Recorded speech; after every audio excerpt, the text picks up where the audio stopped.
telling you about our interview coming up, and this community has been shaken by this horrible attack that happened in downtown Tucson, where a very large, cracked out guy attacked Jacob Couch and his wife on basically a bus bench in downtown Tucson with a hatchet, and it just, that was bad enough. And then a few days ago, Jacob gave up the spirit and went to go be with the Lord. And his brother Luke is here. He's still in Tucson. And Luke, welcome to the show. Thank you for having me. We all offer our condolences and sorry for the loss of Jake and all of this. I know you and him were the only two siblings in this family. Yes, sir. How's Mom holding up in all of this? And Kristen? It's about as good as they can, I guess. Mom, she's just now been able to not be hysterically crying, and she will still break out in tears sometimes, and I'm sure that's going to continue on for a little while. And Kristen, me and my girlfriend are down here staying with her, and we've just trying to being there for her as much as we can. And, it's just tough for all of us right now. So you and I were talking a little bit yesterday, and I was asking you about them visiting downtown Tucson. Mm-hmm. So it sounded like they were on the kind of the layover between buses, right? Between yes, LA and Alabama. Explain that kind of how they ended up there for us, please. So they were in Los Angeles, and they got on a bus to come back to Alabama. So my understanding was how a layover is with airplanes. They had a couple hours in Tucson until their next bus.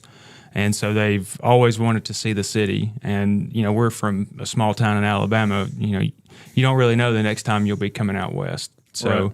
They decided to walk a couple blocks away from the bus stop there. And that decision will change the rest of our lives. Yep. Forever. So you've talked to investigators. You've talked to people who were eyewitness to this. Yes, sir. What are you understanding of what went down that horrible day? So what I understand took place, whenever they got to the bus stop, they were waiting on a bus. And I'm guessing, I don't know where they were going to go, because, neither of them are from Tucson. Neither of them have ever been here before. And a man yelled something at him. To my understanding, told him to get up. And my brother told him, "We're not hurting anybody, just mind your own business, please." Well, Kristen could tell that the man was very agitated and intoxicated. And so she said, "Look, we're leaving. We're getting our stuff. We're leaving. It's not a big deal." So my brother turned around and bent down to pick up their bags because they have all their luggage. They have all their luggage with them. Well, whenever he bent down to pick up his bag, the man came up behind him, and per the eyewitnesses, he raised up the hatchet over his head and came down and struck him in the back side of the neck. He had a laceration, his scar that I saw after surgery and everything started right here and went all the way down the back side of his neck. Oh, my Lord. There's a major artery in that area as well. Yes, sir. The doctors explained to us that the arteries are protected by I think it's the spinal cord columns. They go in between those here in your neck. The blade of the hatchet went in between the two discs, severed the artery, and that's where most of the bleeding out occurred. They told us that in order to get that closed up, they had to go in with like coils, I believe, some type of coil, and like inflate them inside the artery. And that was eventually how they got the bleeding to stop. But I know he was in surgery for 8 hours, immediate surgery. Did he go to Banner University? Yes, sir. Mm-hmm. You said you talked to you talked to someone who was an eyewitness to it that was not Kristen, and they pretty much corroborated the whole thing. Yes, sir. That basically they couldn't hear it, but they basically saw this guy come from behind and yes, sir. do this horrible act. What did you learn from talking to investigators about this? I learned who the guy, who he was. I was actually very impressed how quickly they apprehended the man, and we're so thankful for that. Just to finally be able to put a face to the person who did, this unspeakable act. Did he admit to yes. the crime? Yes. So originally, he told him that he didn't remember being down there. He wasn't in the area. And then he said that he had been drinking heavily the night before. Whenever the investigators showed him surveillance footage of him in the area, in the same clothes that matched the descriptions. I don't know if the hatchet was present in the video. I didn't personally see the video. But once he was showed that, then everything started to come back to him. And he admitted to getting in an altercation with my brother. But I just think that excuse is exactly that. I think it's just an excuse. Because the eyewitnesses that we spoke with never said that my brother was the aggressor like he claimed. Just none of that, what he said, was ever corroborated by any witnesses or investigators. So you and I were talking about, we know that social media can be a horrible place. And there are people who are intimating that maybe Jake was doing drugs and this is something I guess this guy was saying, the guy who killed him said he was telling him to stop. What did you learn about that aspect of the story from the investigators and what you learned? So we first saw a comment on I believe it was one of the posts in the Tucson news group, where somebody had said that they were an eyewitness and said that the suspect told him to stop using drugs and he refused. But she said in that post that she spoke with investigators, told them her side of the story, and said that they asked her to testify. Yep. Okay, I talked to the detectives, and none of that is true. None of it at all. Okay. She said that he told my brother to stop using drugs because there were kids around. None of the eyewitnesses that we spoke with ever said there were kids around. But we also asked them if they ever saw them using drugs, and they said no. And whenever we ran that by the investigators and told them what this person had said, they said nobody has came forward and said that they would testify, and it was just proven to be false. Somebody else did a little investigating and saw that this person who's made that comment and the suspect were friends on Facebook. So I don't know if that has anything to do with it or not. Right. You're going to get that with every social media post there is, and somebody can make a comment and sit behind an anonymous screen, Well, we deal with it all the time, everybody, sad to say. So when you were talking yesterday, I asked you the question I want to ask you now. Why is it important for you to be out in the media right now talking about your brother Jake and what happened that day? I think with everything going on in the country right now, I think this doesn't help the situation of the hostility, I guess, between the left and the right. I don't want this to be swept under the rug. I don't want this to get put on the back burner. I feel like I owe my due diligence as my brother to Jake to speak up in any way that I can, and any person that gives me a platform to do so. And I just wanted to thank both of you for having me here today. Well, it's something like Bruce and I have been talking about the devolving criminal nature of Tucson for me for 17, 18, well, you about the same. So 36 years total we've been talking about. And the sad part is your brother Jake now becomes a horrible statistic in Tucson, Arizona. Right. So your brother isn't a statistic. You grew up together. Talk about him. Talk about Jacob and you. So Jake was the most selfless person that I have ever met in my 27 years. And I honestly mean that. Not just saying that because he's my brother. He would go without to make sure that you had, and especially his family, especially me. He was my very first best friend. Like any little brother does, whenever you're young like that and you have an older brother, you want to be just like him.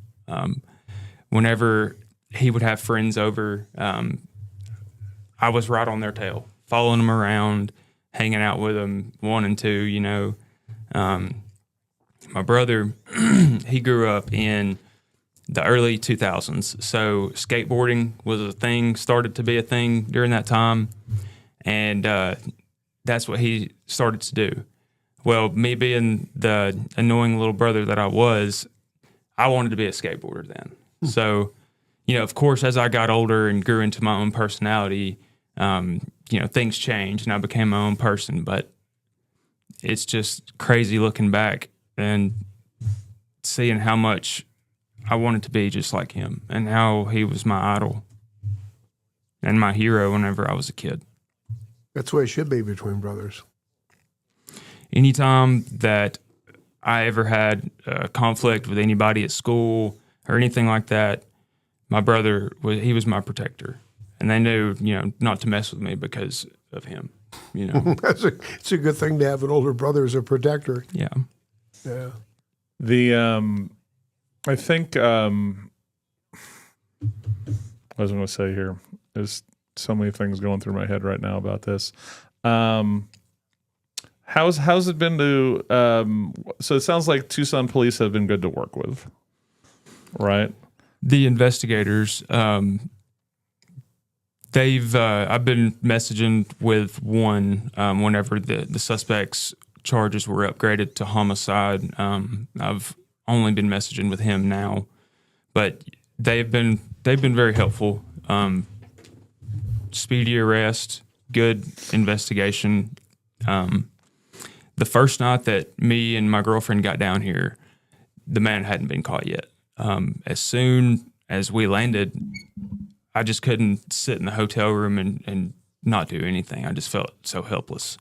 So I went and bought a pen and a notebook and went out to where it happened, looked for surveillance footage for businesses that had cameras pointing in that direction.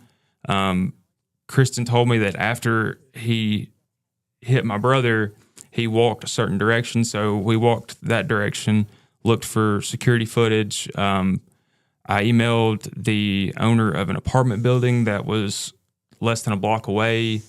I spoke with a bartender at the bar right in front of the bus stop. You know, so I was just doing any type of investigative work that I can do and just feel like I'm doing something to aid and... You want to bring justice to your brother. Right. And the next day, he was caught. So it was good. You know, it's a bittersweet moment because nothing's going to bring my brother back, of course, but I just want to make sure this doesn't happen to anyone else and no one has to go through what my family has been through. Has anyone from the city of Tucson, I'm not talking about TPD, reached out to you guys, made any comments, any sort of condolences for Jacob dying in the streets of their town? No, sir. That's sad. No, sir. The only people that we have been in contact with that even work for the state or the city would be the detectives, and then the victim's advocate stayed with Kristen for the first few days before we got down here. Gotcha. And after that, I'm not sure if she's been in contact with her or not. Gotcha. What do you? And then I was looking for an email while you were talking that the guy who killed your brother had a little bit of a rap sheet himself. So it's not like this guy, because in Tucson we have a big problem with criminals that get arrested who get kicked back on the streets. Right. So I'm in the pessimism mode when it comes to such things, that there's a great chance that this is one of those classic, we kick them back on the street again, and to do something horrible, right? It doesn't usually get better when you do that. They usually get worse because they know they can get away with such things, or they get more freaked out on whatever drug they're on or whatever. So, well, Luke, I'm telling you, man, this is a nightmare for you and your family. And, sad to say, they said, we got 2 hours between buses. Let's go check out downtown Tucson. And in the middle of the day, this is the middle of the day. This isn't 2:00 in the morning. 9:30 a.m. And this was less than 2 miles away from the University of Arizona. This is less than 1 mile away from the main police headquarters. Yep. This is insane. It's just, you don't go downtown at 10 in the morning dressed in all black, long sleeve shirt, long pants. And this was whenever it was 100 degrees, the earliest 100 degrees, and carry a hatchet. And you're so drunk that you don't even know where you are. That man went down there to kill somebody that day. I wholeheartedly believe that. And my brother was just the unlucky person. How far away did the perpetrator live from where the event occurred? Do you know? I'm not 100% sure, but from what I've heard, that if he was so drunk that he didn't know what he was doing at that point, but he somehow sobered up enough that he could find his way back home right after it happened and had enough wherewithal to change clothes and to do all that, it's bull crap. That's what it is. Mm-hmm. It's just grasping at straws. So it's interesting you say that, because this is a big dude, right? This is a big dude with a big hair, walking around in his black outfit in the middle of the morning, downtown Tucson with a hatchet, and no one. It's become such a freak show down there.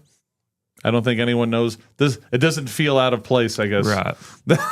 How's that? Or we have a huge cop staffing problem. All right, we're a 1980s staffing level. That's what I've heard. And so there aren't many cops around when you spread them over a 220 square mile city. Yeah. And so there's lots of horrible factors that we've been talking about on our shows and writing about and talking about that all came crashing in on this horrible situation with your brother. You've heard all the stories about how soft the city of Tucson and Pima County attorneys are on crime. Yes, sir. I assume that's a fear that you have, that legally the justice system won't come through for you and your brother. Unfortunately, it is. And, none of us have ever been to Tucson. This is what we have been told since we've been here by the local people here, and they know a lot more about it than we do, of course. Yep. And so if that's all we have to go on and trust their word, then that's all we have to Have you go. been contacted by the county attorney's office? No, sir. And have you and your family made a decision as to how you might react to their investigators or to the prosecutors? Are you looking to see a first-degree murder charge being made? So I know originally, whenever my brother was still alive, there was some questions I asked him, why wasn't he charged with attempted murder? In Alabama, there's a self-defense law that if you shoot somebody below the waist, then it is a first-degree assault charge. If you shoot them above the waist, it is attempted murder.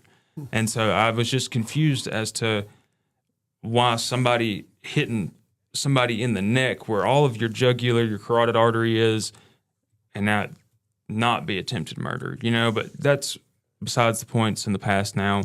It has been elevated to first-degree murder now. Yes. So they told us that they were seeking second-degree murder at first, and that was a little, Well, confusing your brother was to me. completely defenseless when the attack took place. He never even saw Right. the thing coming, right?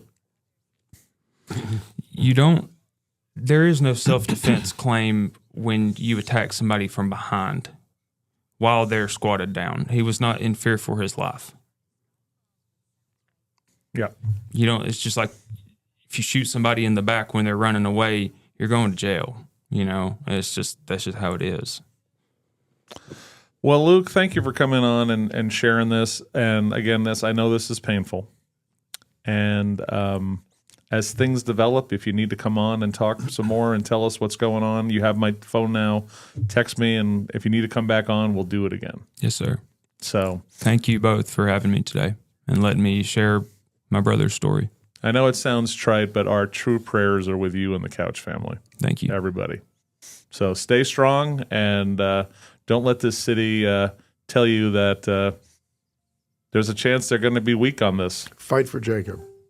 And I feel like I owe him due diligence to do that. And before he passed away, I told him, of course, that I loved him. And for the rest of the time that I take breath in my body, I will make sure that I get justice for you. That's what a brother does for a brother. That's right. Luke Couch, thank you again. Yes, and sir. Keep fighting. Keep fighting for you, bro. Thank That's all you. I can tell you. So have a better day. Yes, and sir. we'll talk to you soon. Thank you. All right. That's Luke Couch. And it took a lot for him to come here and talk about such a painful thing about the horrible death of his brother and trying to fight for him to, again, this is a horrible thing, but you're also in a town now that's so soft. And usually victims and victims. Yeah, this event has got a lot of attention from everybody. This is a really, really awful, awful thing. And there's lots of people in Tucson who support you and your family and your brother's life. Thank you. One thing I will say, no national news media has reported on this yet. Well, no, I take that back. I believe I saw the New York Post made a post about it. I was mainly talking about like CNN, CBS, ABC. They have not covered it. I've seen it on New York Post, not the Bee, which is the Babylon Bee's factual thing. They covered it.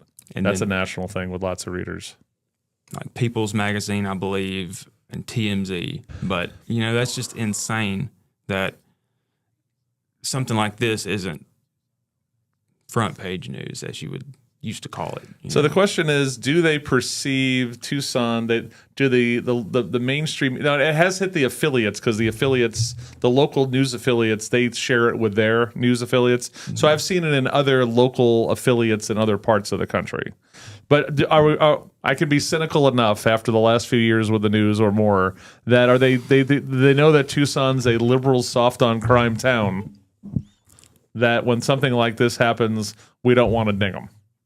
And I can believe that. Well, it doesn't fit the narrative. Right. That's exactly what I've heard so many times since we've been down there and since this happened. It doesn't fit the narrative. Yep. And what narrative is there that another person taking another person's life is not wrong? There's no white, brown, black, any color that this makes it right or any less heinous on what happened. So we're a big believer here at all souls matter, no matter what kind of body they're in. And not in this town. They don't believe that, sad to say. We've seen that some souls are more important than others. Right. So, or as we say, some souls are more equal than others. But all right, my man, go forth, keep doing the good work, keep us updated on what's going on. And we'll support you in the fight for Jacob's memory. Yes, sir. Thank you. So going forward, we will be here coming back to Tucson for court appearances and stuff like that. So okay. If we're ever in town or beforehand, I'll shoot you a text or something. If I can stop by and give an update or something like that. Please do. Awesome. Thank you. All right, Luke Couch, have a better day and go with God. Yes, sir. All right. That's Luke Couch. Again, we're proud that he came in to talk about this. So we're going to go to break.